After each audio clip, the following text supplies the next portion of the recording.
So in this apartments.com tutorial video, I'll be showing you guys how to find rentals with pools here on apartments.com. So open up apartments.com, type in your location, and then press on search.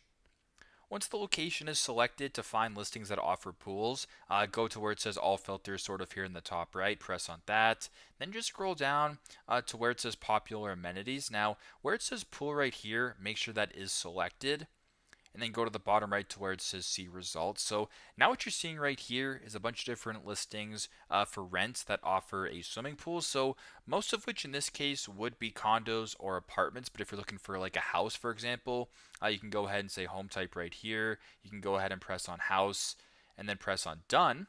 And then you can go ahead and view different housing options that offer swimming pools as well as any other things you were to actually pick.